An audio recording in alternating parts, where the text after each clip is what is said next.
I do label myself as a mindfulness and mindset coach. I'm a coach by accident. I had no idea that I would ever land up into this coaching space because, as we say that you need a certain kind of persona. I had very conventional dreams wherein, I did my Bachelor's of Management Studies and Marketing. I did my MBA, Master's in Marketing. We human beings, we are very complex organisms. We cannot box our mental health or our emotional wellness saying that, okay, I will only and only cater from this compartment to this compartment. When people talk about meditation, there is still a lot of education that is required. There's a lot of awareness that is required. When we talk about mindfulness, it is a support therapy. It will help them in the holistic way. So now, see, whenever it is ADHD, or when we talk about OCD, when we talk about anxiety, or any trauma-based condition for that matter, there needs to be a holistic intervention.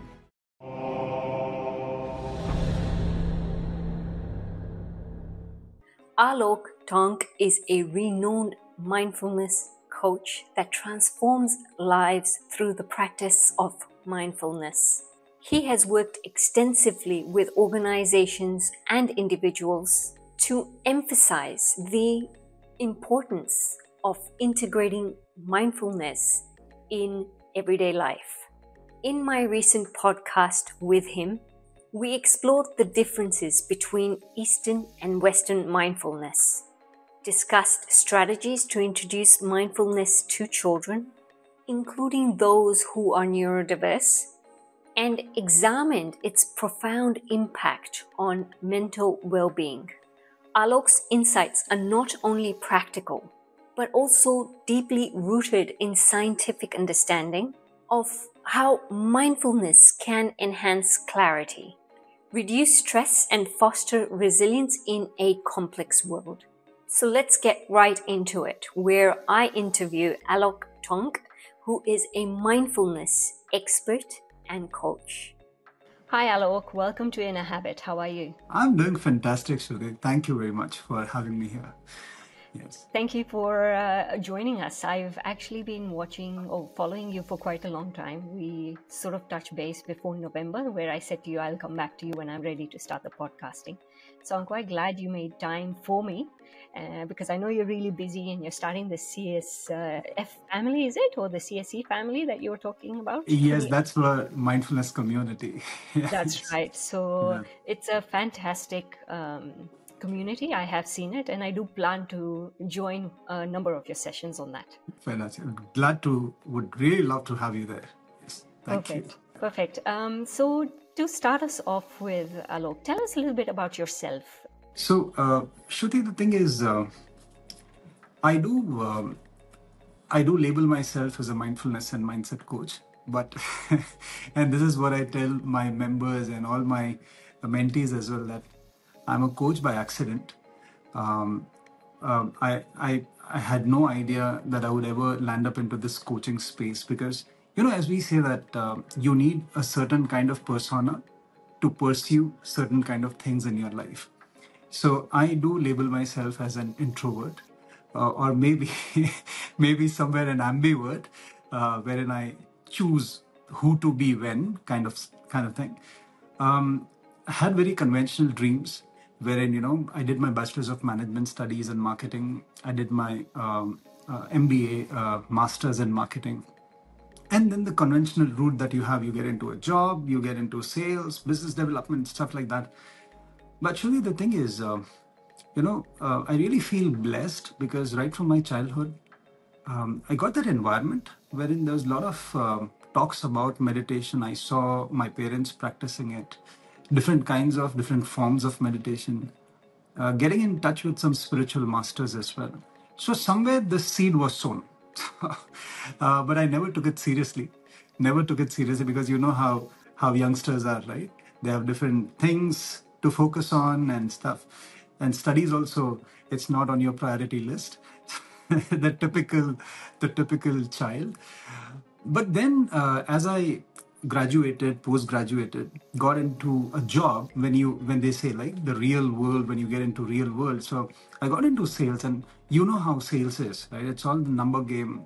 you are answerable to your bosses, your clients, and especially when you get some hard nuts to deal with every single day, it really freaks you out. So that's where, Shruti, I realized that these practices, they help me to anchor myself, you know, day in and day out, because things may go haywire, like they're completely out of control sometimes.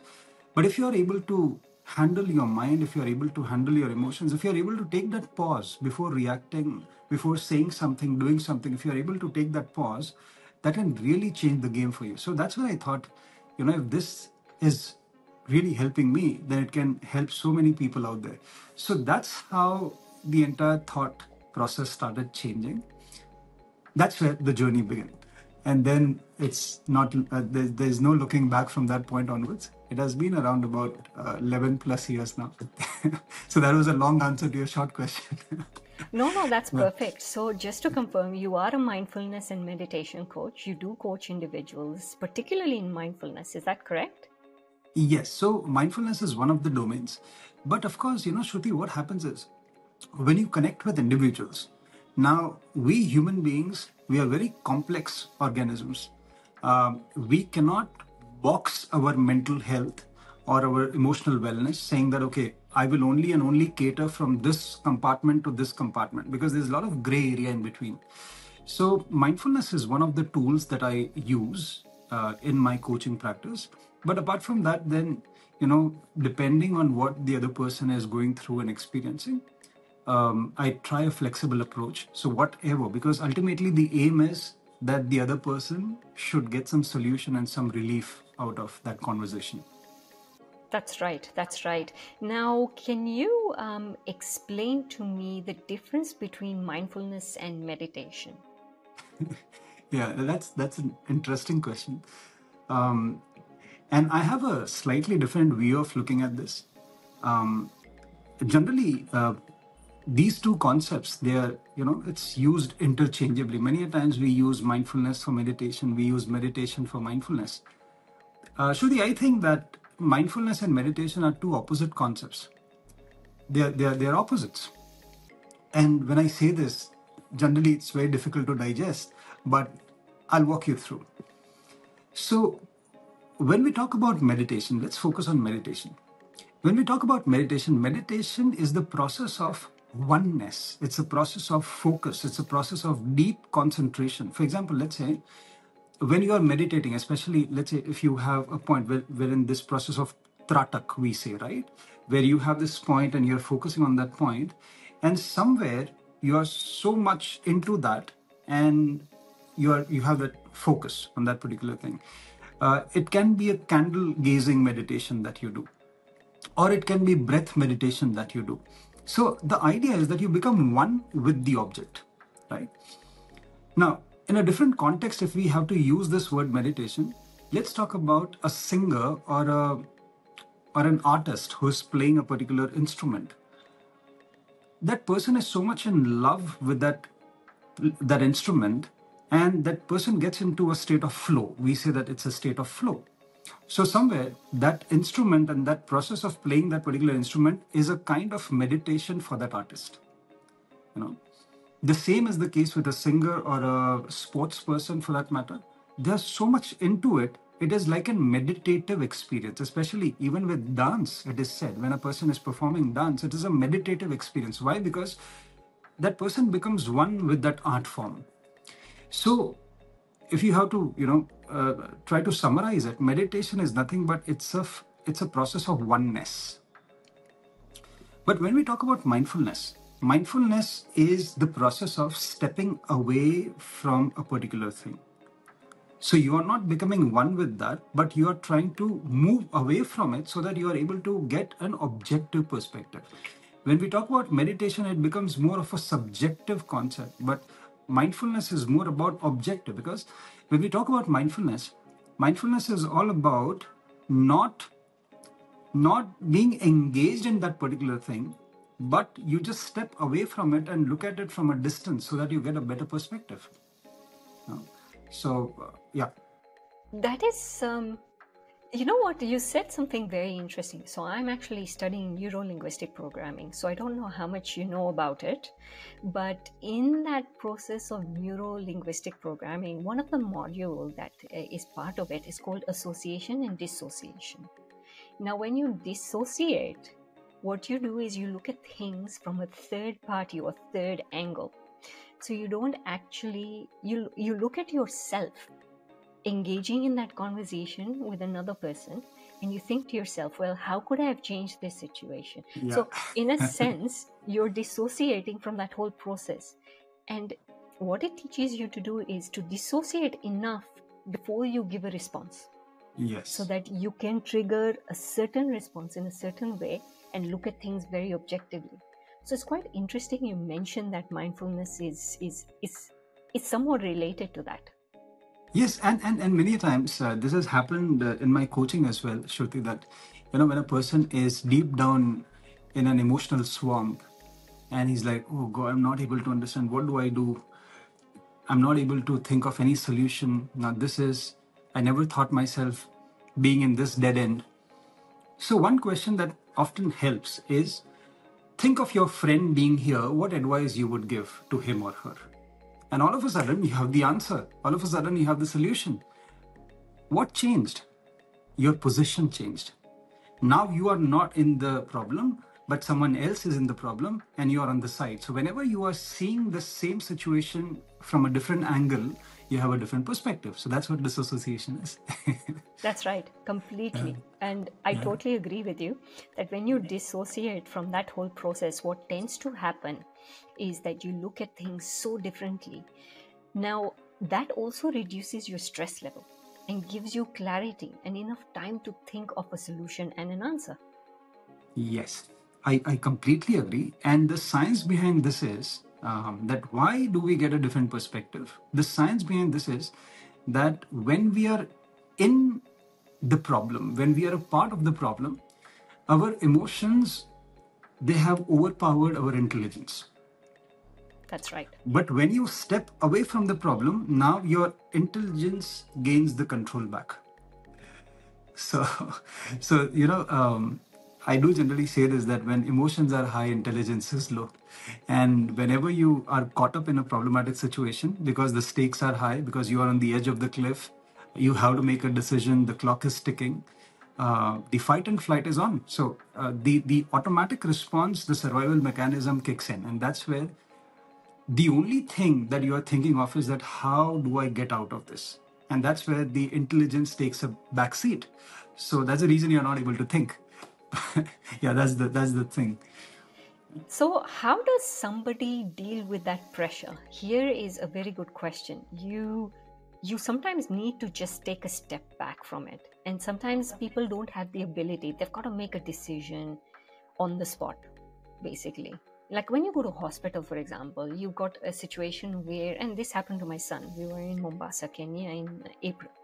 And the doctors were like, we're going to take him into surgery. He's got appendicitis and you have to make a decision.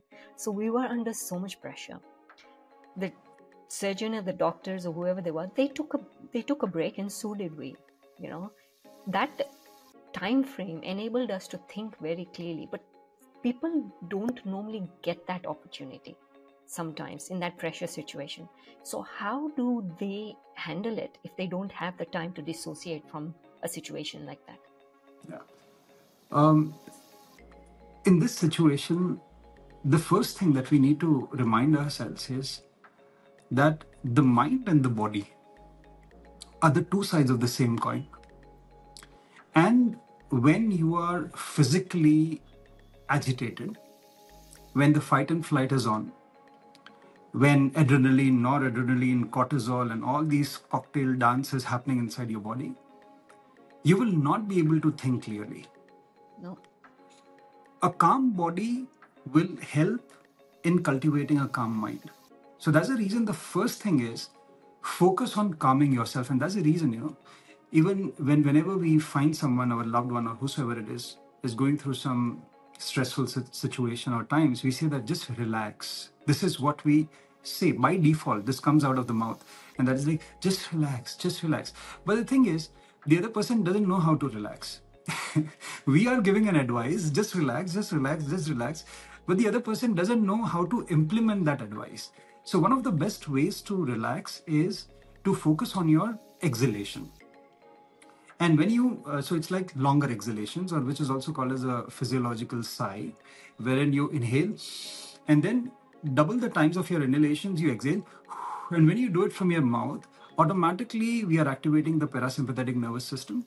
And if we do it for, like, say, 5 counts or maybe 1 minute, of course, we can always borrow that 1 minute during that stressful situation, or maybe 2 minutes for that matter. 2 minutes can really change your perspective. Just 2 minutes. So the first thing is to relax your body. So when you relax your body, you are saving your mind from that hijack. Once that is done, when you see that, okay, now your heartbeat is normal, your stomach and those palpitations are normal now, then you try to analyze what are the options available in that situation. Because it's not just about relaxation. Relaxation is the process of preparation. And once you're prepared, and then you go into your cognitive analysis. So that's where you, for example, in your case, the hospital thing that you just narrated, right? So in that case, now when you are calmer, now you can ask the experts, you can ask the other people who are a part of that process. Okay, so what are the options that we have? Okay, we only have 3 options. We have number 1, number 2, number 3. Okay, great. So what is the possibility if we go for option number 1, option number 2, option number 3? Okay, so this is better, this is so. Then we can also, what we can do is, on a scale of 0 to 10, rate it. Number 1, where do I see that rating? Number 2, where do I see that rating? Number 3, okay, let's go with the third option. So I think it's a combination of calming yourself and then activating your intelligence. So I think this is something that people can try, but this comes with practice. Yeah. It's interesting you say that. So, out of me and my husband, I find him calmer and him Yeah. more sort of balanced, I would say. So, I was also very sick. So, I didn't make the decision at that time. I was holding my head because I was actually also unwell and also in the hospital at the same time. So, he took a calmer approach, more calmer than I would have if I was well. So everything worked out really well. In the end, we did get to Australia and we are fine. So it was perfect. Awesome.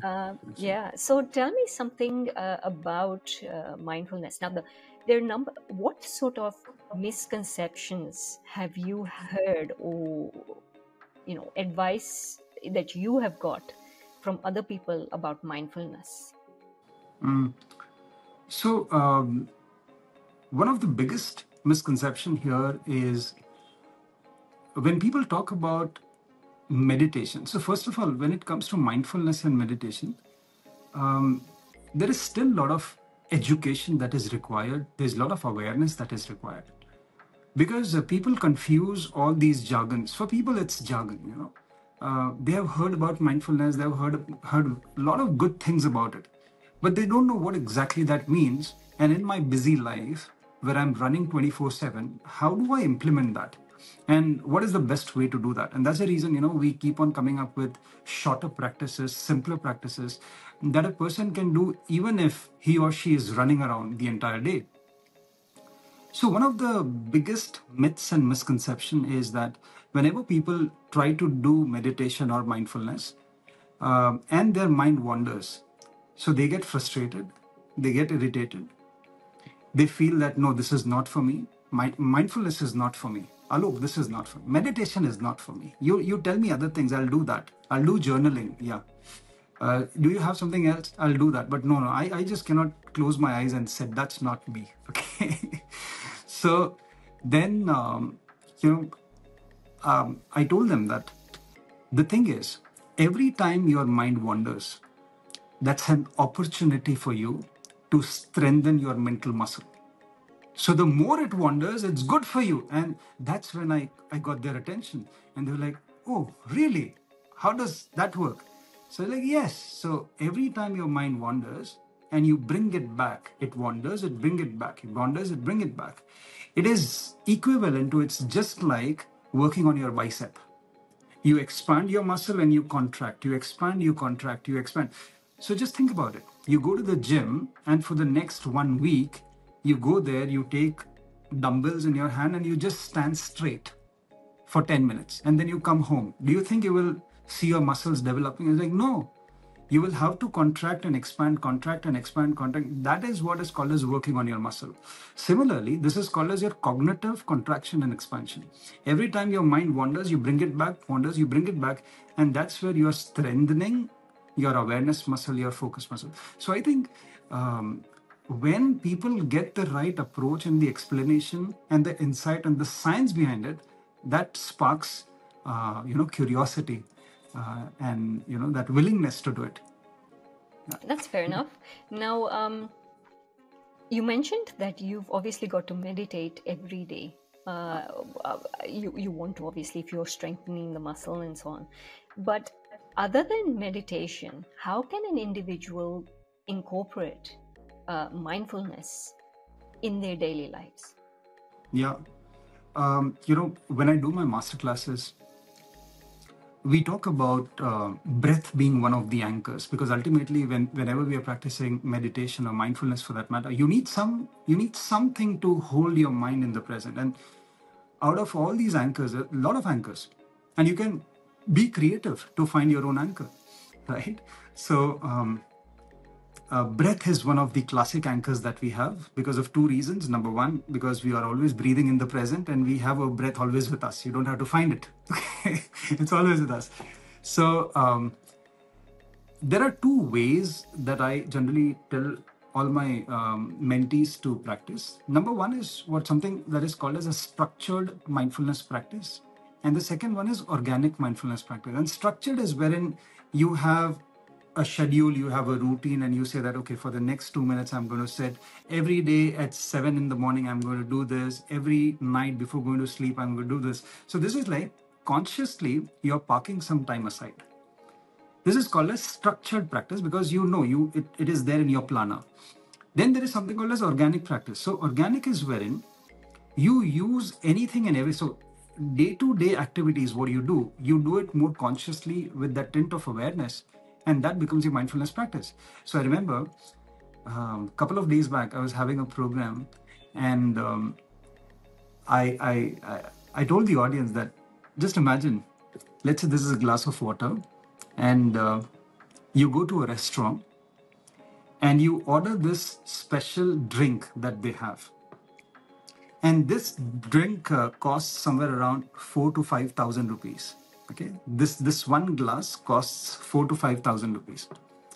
How will you drink this? Will you be distracted while drinking it? Will you be on your phone checking emails while drinking it? Will you be talking to the person on your left and right and drinking it?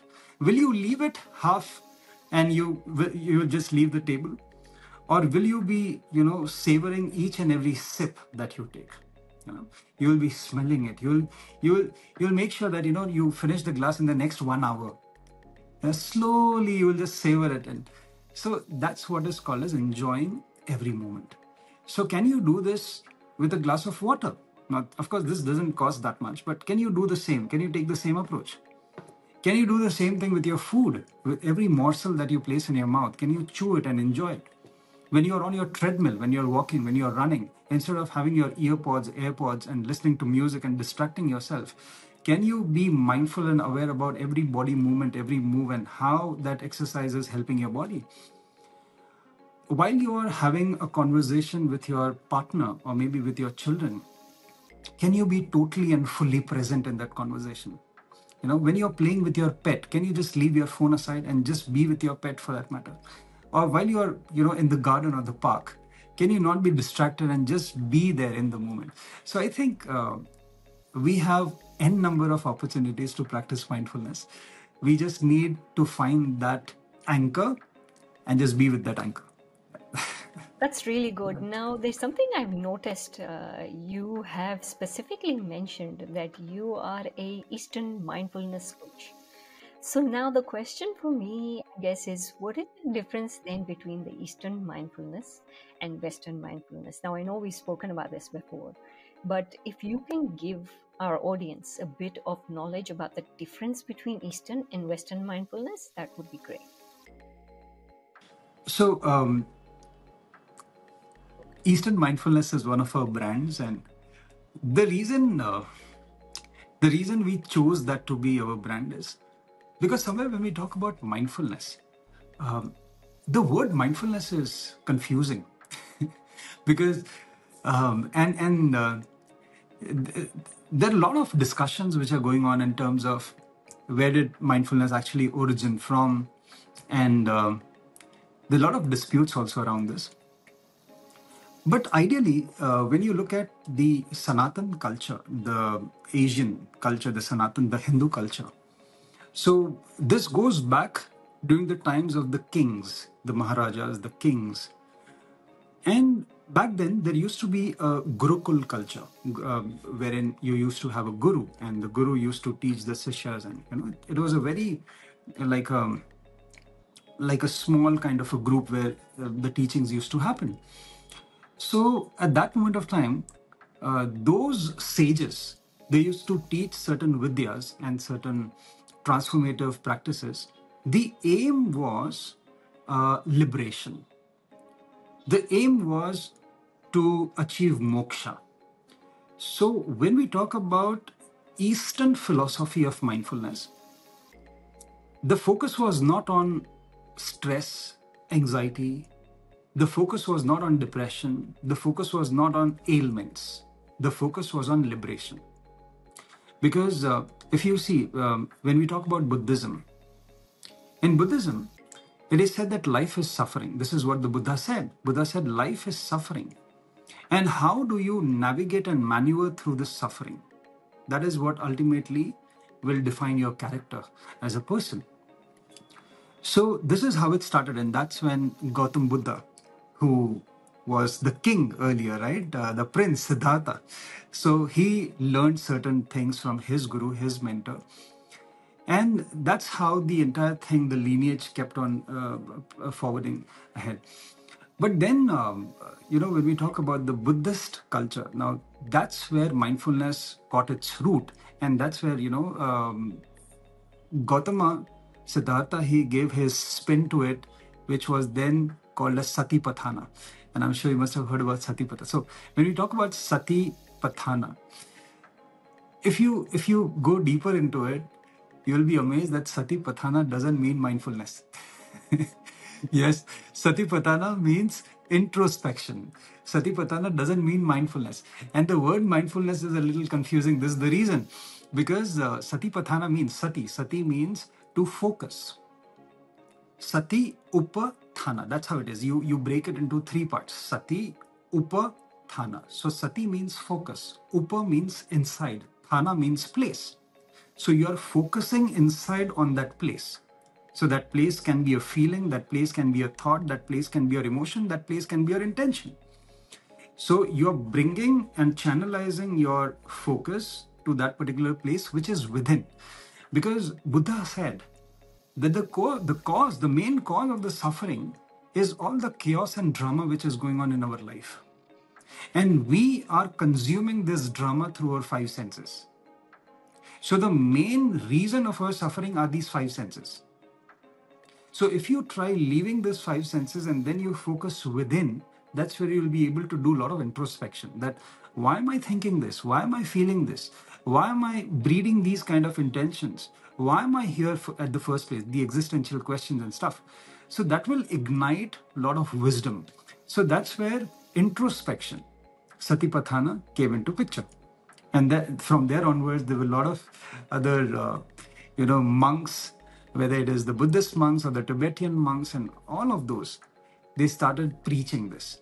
Then the Dalai Lama came into picture, then he took it forward, and that's how it is. Now, when all this was happening here, that's when the West caught the attention. That, oh wow, this sounds interesting. Let's understand what this is. So then there were some clinical studies that happened on some of the monks to understand their brain, to understand what they are doing, because they spent some time here in the monastery with the monks and stuff. They were amazed. They were amazed by the kind of impact these practices are having. And monks, they didn't even know that this is what they are doing and this is how they're impacting their brain. But when they saw the impact of this, they took it from the the main idea of it, but there was a spin which was given to more towards the medical part of it. Like, how can we use this? And I think that was needed. I think that was needed because that gave a different context to the entire mindfulness space.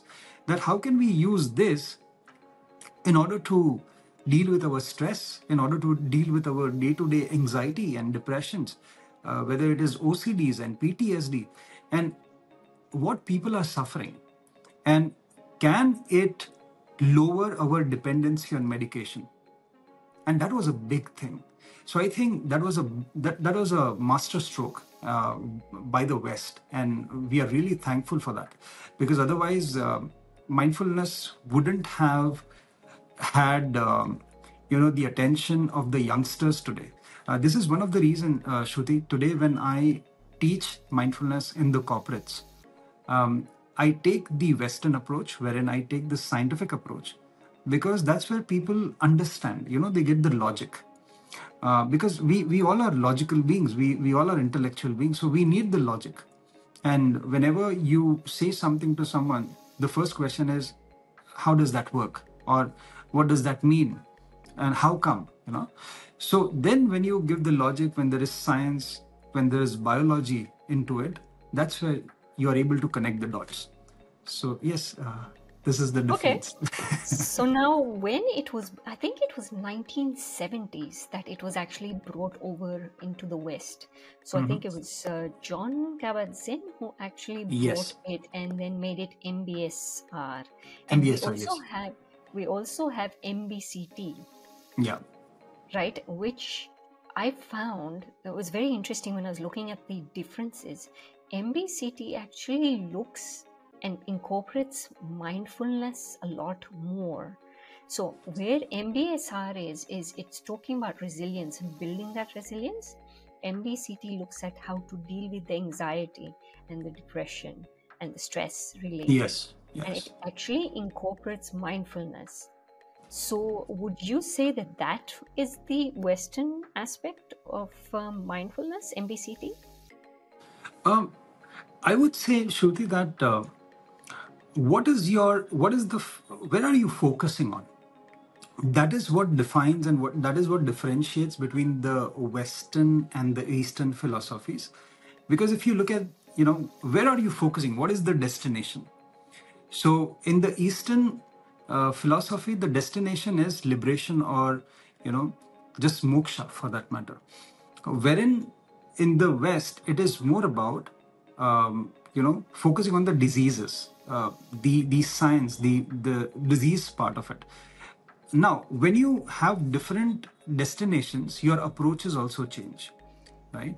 But that doesn't mean when you are focusing on the liberation, it is not working on the physical, mental, and emotional level. Of course it is. Of course it is. But the focus is not there. That's just a byproduct, you know. And this is one of the reasons here when you talk about meditation. So the first question is, no, this is done when you retire, right? Once you're done with your life, that's when you do meditation. Why do I do meditation now? But if you take the Western philosophy, then no one would have that question. Then you would say, no, you need to meditate every single day. So, of course, it really matters how you set the context.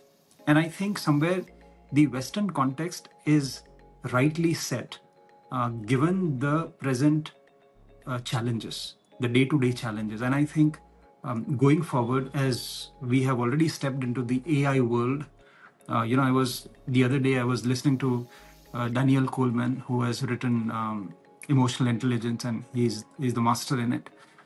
So I was listening to him, and he said that in the days to come, weeks to come, years to come, I think emotional intelligence and mindfulness is going to be the top skill that every person needs to have. Because now, in terms of our IQ, we have AI. You don't have to remember things. You don't have to, have all those data with you.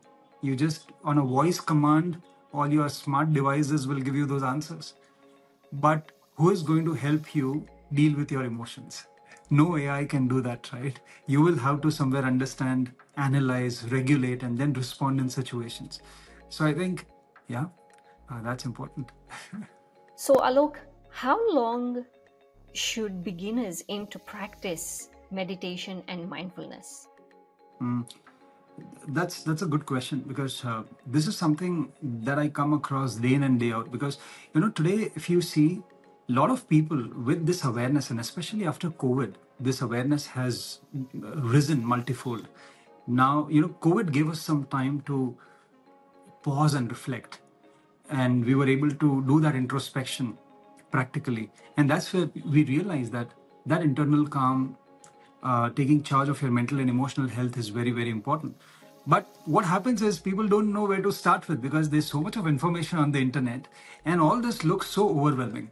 And especially, these kind of practices are the ones wherein you don't have instant gratification. You need to practice, you need to build that discipline, you will have to give it some time. But if you don't see any movement, then you lose that grip and that patience. So I would say, let's do this.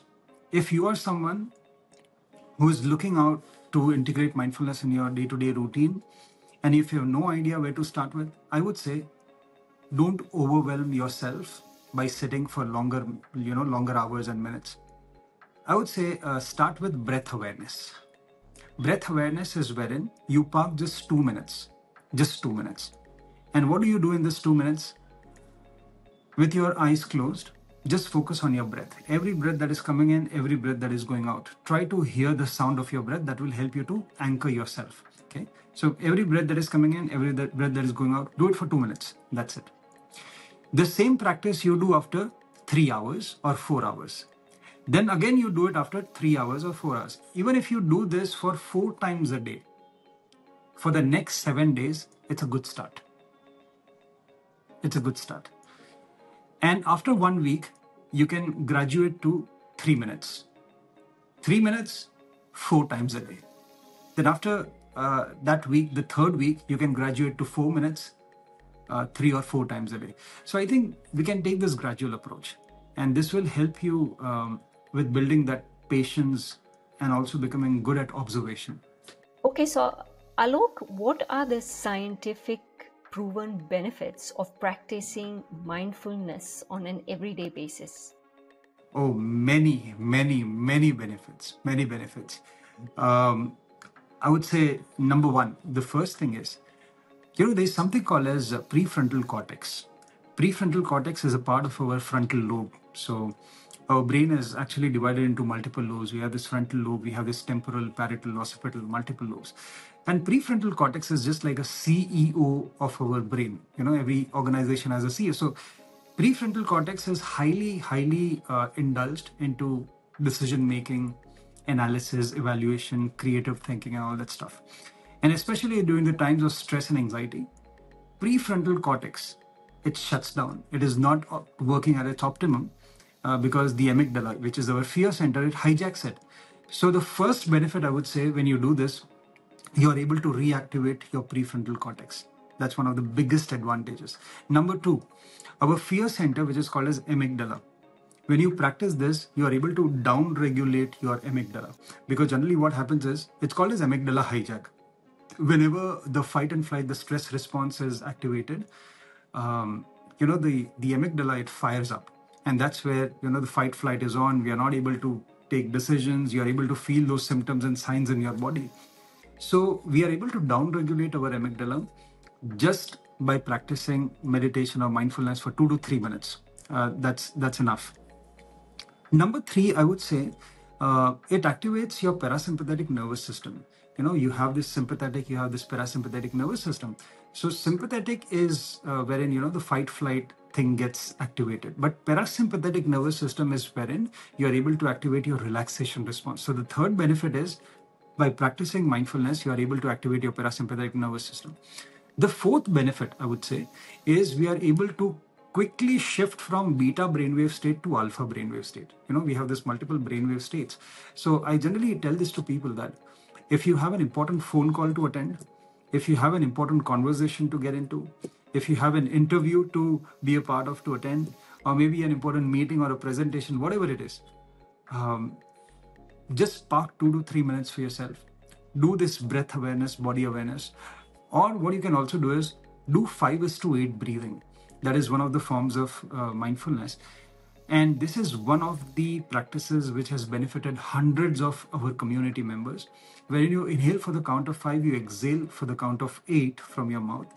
And this instantly puts you in a very relaxed state. So beta is more like, the monkey mind, and alpha is more like a calm mind. So, yeah. So these are some of the benefits, and there are so many more. So take us through the monkey mind. The monkey mind is also very commonly known. And a lot of people will say, you got to stop that monkey mind. So take the audience through what your understanding is of the monkey mind. Yeah.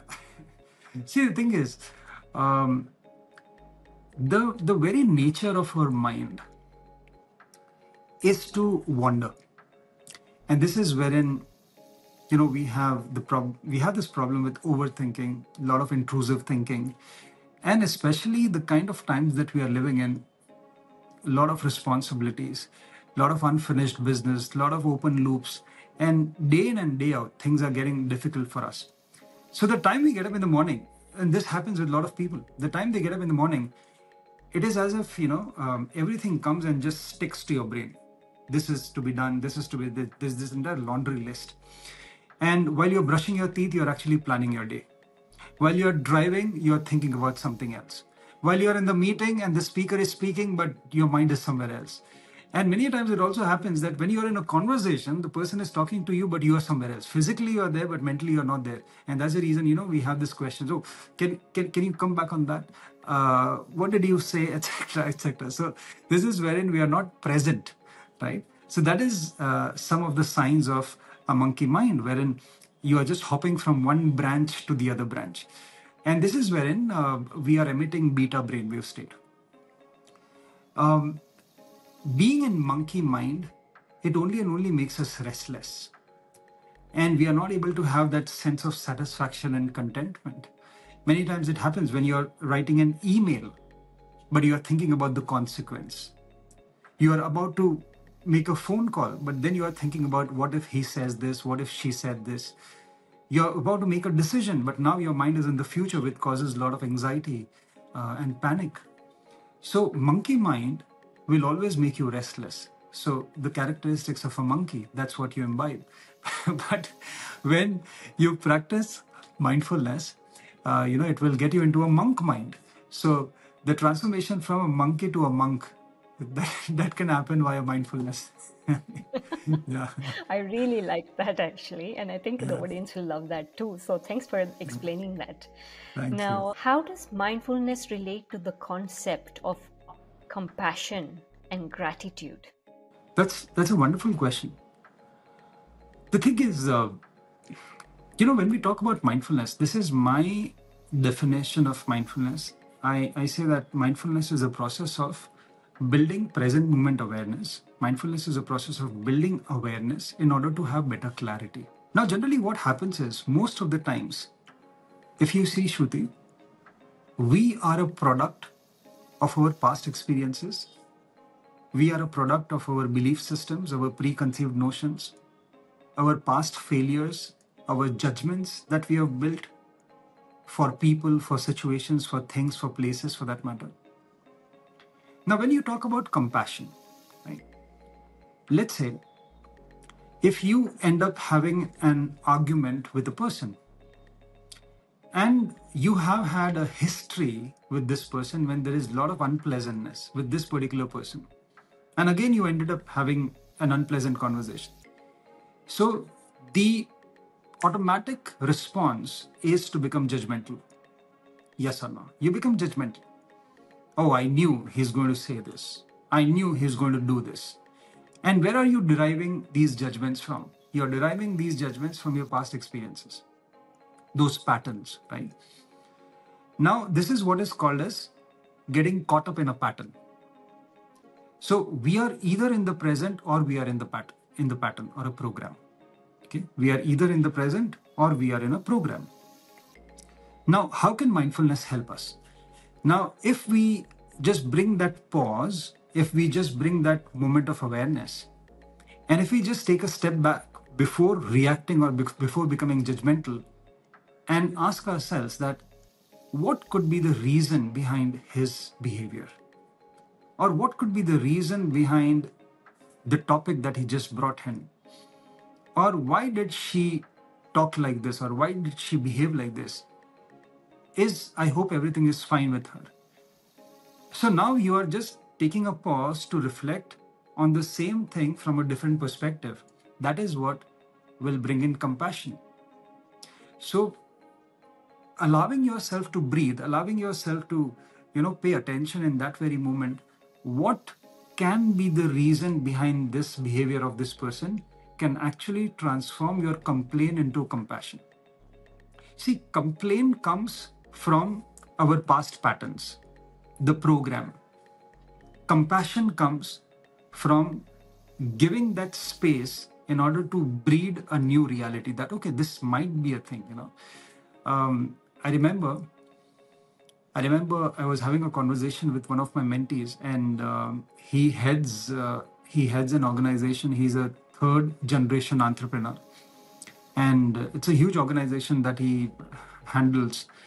And by nature, he's like an angry young man kind of thing. So, certainty is something that really matters to him the most. And he's a perfectionist by nature, so he wants things to be done in his way. And we were having this conversation one on one, and he told me, Alok, that this thing is a life savior. Mindfulness is a life savior. Taking those conscious pauses is a life savior, because we were working on a project, and we were about to miss a deadline, and I was so furious.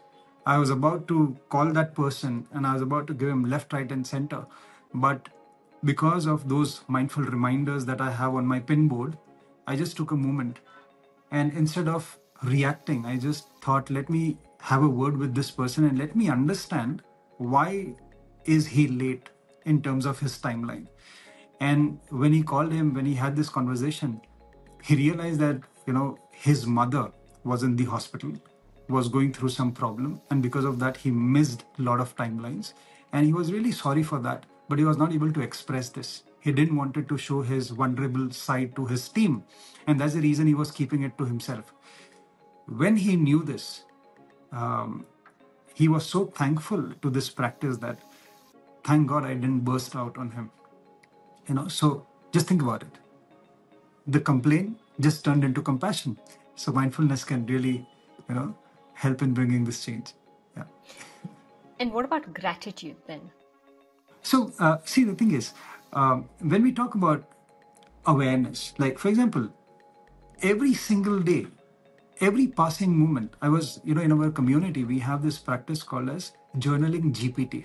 So I derived it from the word chat GPT, because I wanted people to remember it, something that is already there in their minds, they can easily catch up on that. So I told them, let's do this practice called as journaling GPT. And journaling GPT is wherein the first G stands for gratitude. And I told them that before going to sleep, make this as a habit, that every night before you go to sleep, just take a conscious pause and ask yourself that, what am I grateful for today? And then the question is, oh, look, every night, what do I be grateful for? I don't have that long list. So this is wherein, the law of familiarity comes into place. When we get things in abundance and access, for example, we have the internet, we have fresh water to drink, we have food 3 times, 4 times, 5 times a day, you have your car to drive, you have a roof over your head, you have safety, you have everything. That's basics, right? That's hygiene. That has to be there. Do we really need to be grateful for that? Okay. Just look at places wherein people don't have the basics. Okay, so when we are in a program, when we are into our automatic patterns, we start taking all this for granted. But the moment when you just take a pause, you take a deep breath and you ask yourself that, will I be okay? Even for one day, if I don't get fresh water, will I be okay? Will I be okay if I don't get food on my table? Will I be okay? Will I be okay if I don't have electricity in my house? Will I be okay? Will I be okay if I don't have people who are supporting me? Would that be fine? And the answer is no. I mean, the irony is that having those things are not making us grateful, but not having them even for one day can make us restless. So I think this awareness, when you just take a pause and you reflect on this can be a big aha moment and an eye opener. And that's where gratitude blossoms from. Yeah. Thanks for that, Alok. That is such a beautiful thing that I've heard today, to be honest. Thank you. How can mindfulness be applied in the workplace to increase productivity and well being? Yeah. I think there are multiple ways to do it, and I think today working professionals, they need this. They need this because we are stepping into the world wherein there's a lot of competition, and it's only and only going to increase. There's a lot of insecurity that is brought into the workplace because of the AI and the automation, the competition and stuff. People are losing jobs. We have machines, we have programs, we have AI driven platforms which are doing a lot of jobs. So pressure is going to increase, the sense of competition is going to increase, and competitiveness in the sense wherein you will have to work on yourself, that pressure is also going to increase. So I think emotional well-being and emotional regulation uh, needs to be mastered. We need to work on that. Working professionals need to work on that. And not just that, but along with that, building that human connect with people, is also important. So I think the basics, to begin with, the basics. At a workplace, if people are able to manage their priorities, if they are able to manage their time, they can actually take care of a lot of things, because their priorities, their energy and their time, these are the three things: priorities, energy and time. These are the three things that generally puts a lot of pressure, because for example, let's say when you start your day, and you have a lot of things on your list, but if you end up investing your energy and your time in the tasks which are not at all important, or which can be pushed onto the later timeline, and you end up doing other things, of course you will realize that, oh god, I ended up wasting so much of time, and that will give in a lot of pressure and a lot of stress. Then it comes to energy. Where are you spending your time? Where are you spending your energy? In gossiping and in talking some nonsensical things and stuff like that.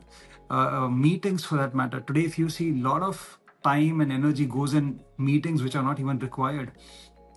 So that is there. So I think number one, if people are able to bring in mindfulness in terms of prioritizing your day and their tasks, if people are able to bring in mindfulness practices on day-to-day basis, whether it is between switching your meeting, whether it is between any task for that matter, that can help them stabilize and anchor their emotions. And if their emotions, their focus, their energy is stabilized, they'll be able to improve their productivity big time. Um, Today, as I work with a lot of people, the top problems or the top reasons which are leading to stress is: number one, high demands, unrealistic demands that they have, like people have from them. Number two is a lot of toxicity, a lot of favoritism, a lot of toxicity which is happening, in the offices.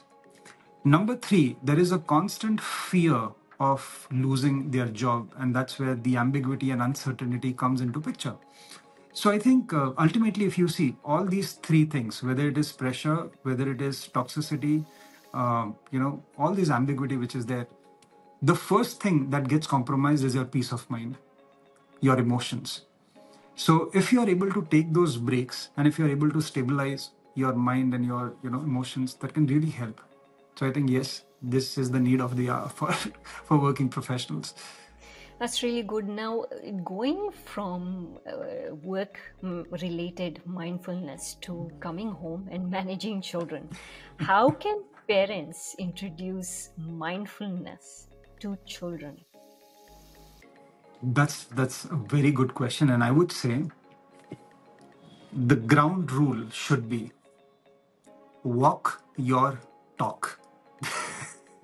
The ground rule should be walk your talk. Because today I see, when it comes to parents, parents want their children to be the smartest, the best. They want them to, have new habits and new practices. You do this, you do that. You should be meditating. You should be eating healthy. You should not be on the screen for longer hours, but you should be playing out. You should do this and that. But the question is, are the parents doing it?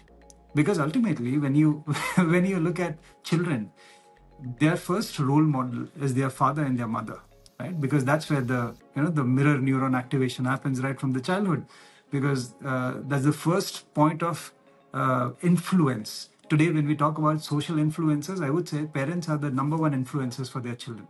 And in fact, the question that the parents should ask themselves is that why is my child not getting influenced by me, and why my child needs a social media influencer?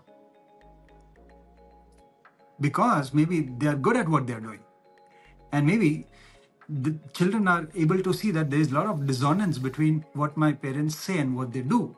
So I would say, when it comes to mindfulness and the practice, uh, can you sit with your child, can you handhold them, and can you take them through this process, step by step? Okay, let's take a challenge. Because children, they love challenges, right?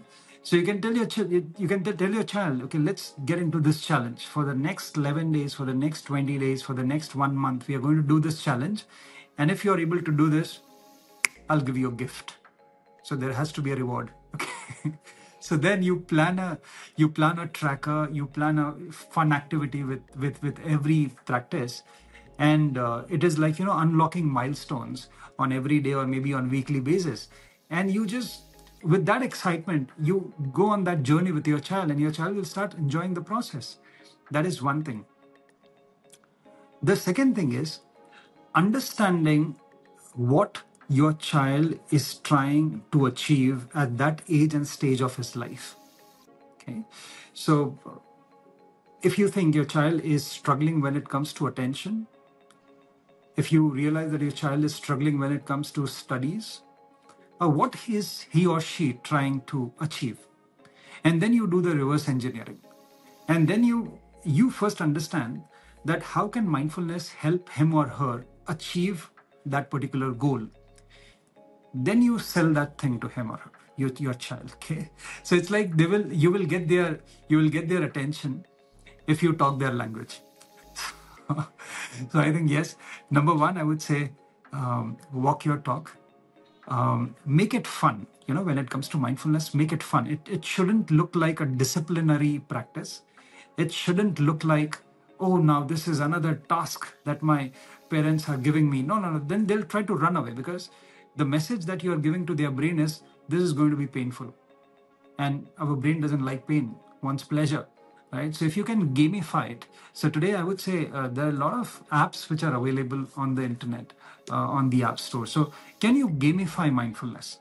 And if you can, you will get their attention. And then number three is, try to understand what they are looking out for, and then can you reverse engineer it so that you get their attention to the fullest. Great. And just on the topic of children, there are a number of children who have neurodiverse, they're known as neurodiverse, a few of them that I know may have ADHD, or they have autism. OCD, yeah. Even OCD, yes, very true. How does mindfulness help neurodiverse children or even neurodiverse individuals? In the olden days, people did not know there was something known as neurodiversity. They found that if their child had ADHD or autism, it was a mental illness, but it's not. So how does mindfulness help with neurodiversity or neurodiverse individuals? I would say, Shruti, that when we talk about mindfulness, it is a support therapy. it will help them in the holistic way. So now, see, whenever it is ADHD, or when we talk about OCD, when we talk about anxiety, or any trauma-based condition for that matter, there needs to be a holistic intervention, depending on the diagnosis of that particular condition, depending on what level of spectrum the child is. When we talk about, whether it is acute, whether it is chronic, where the child is, the symptoms, medication is important. If we realize that this is a chronic state, if we realize that this is actually disturbing day-to-day executions, then of course intervention in terms of medication is required for whatever time frame. Doctors are the best person to advise that. But at the same time, only depending on medication is not the thing. You will have to introduce a holistic change when it comes to their diet, when it comes to their exercise, when it comes to their motor skills, when it comes to their learning, when it comes to meditation, when it comes to mindfulness. So let's take an example of OCD for that matter. When we talk about, when a child is not able to focus at one place, or maybe there's a lot of restlessness. So when you practice mindfulness, in a way, it is conditioning your mind to be present. It's like you are overwriting a program which is not helping you function. So when you practice mindfulness on day-to-day basis, start small, 1 minute, 2 minute, graduate to 3, 4, or gamify it as we just spoke. Because children, we need to, there are tricks that needs to be involved so they are able to practice that on day-to-day basis. So this can help them in building more patience. This can help them in listening to what is being said, because many times, because see, they're going through a challenge, they're going through some problem, there is a reason why they are behaving the way they are behaving. So I think as parents, as caregivers, we have a higher role to play here, wherein we'll have to be more compassionate, we'll have to be more warm in terms of understanding what they're going through. And not just them, but even the parents need mindfulness at that moment of time, because they become restless, because sometimes they get angry, they get irritated, they get frustrated, because they already have so much on their shoulders, on their plate. So I think it's a joint effort, wherein this practice can also help the child to rewire their brain, because there, of course, when we talk from a medical perspective, there are certain neurotransmitters, there are certain hormones which needs to be boosted up, which needs to be slowed down, depending on what it is, what the condition is. So of course, mindfulness helps them in settling down and creating some kind of patience. But I think it has to be a joint effort by the parent and the caregivers and the child both, and that can really help. Okay, and just in general, going back to the general, so we're not looking at children or parents or anyone, how does mindfulness help with sleep or insomnia? Oh, big time! It helps big time. um, the thing is, one of the best ways, or one of the best things that mindfulness does is it relaxes our nervous system. There are multiple reasons why we are not able to sleep well. It can be disturbed sleep, it can be, you're not able to fall asleep, or you're not able to have a continuous deep sleep. That there can be multiple things that a person is going through. I remember in one of our in our communities, we have an individual. He was sharing his win and breakthrough in a session, and he said that I was going through insomnia for the last 15 years, and today I sleep like a baby, because I'm practicing these practices and methods every single day. So first of all, let's understand that what can be some of the reasons why people experience disturbed sleep. Number one is, many times with there are a lot of open loops There are a lot of unfinished business. So it is like your body is tired, your body wants to sleep, but your brain is not allowing your body to sleep because it's continuously working. So this can be one of the reasons. Number two is that your routine your routine doesn't allow you to sleep because maybe you are having your dinner late night, or maybe in the night you are in front of your screens, and there's a lot of the blue light activation that happens. So there are multiple reasons. So one of the fundamental ways by which mindfulness helps is by relaxing the nervous system. So I would say if anyone is dealing with insomnia, has sleep related issues or problems, while they are in the bed, practice 5 is to 8 breathing. That is number one, wherein just close your eyes and just focus on your breath, 5 in and 8 out, 5 in and 8 out. That's number one. Number two is do your body awareness. Body awareness is wherein bring your focus to your toe and from there upwards to the crown and from the crown to your toe again. Just by doing this, you will you will activate your parasympathetic nervous system. You are relaxing your brain. And what I also suggest my members is that do cognitive dumping before going to sleep. So cognitive dumping is wherein what happens is, Shruti, that many times we feel as if we know that there's a lot of things, there are a lot of pending tasks which are there, and we are all doing that mental math here. So if you put this dump on a piece of paper, now back of the mind that okay, this will be taken care of, so you're assured. So once that is there, you feel lighter. So this also works to a great extent, but when you do that breathing awareness and that practice, that really puts you at rest.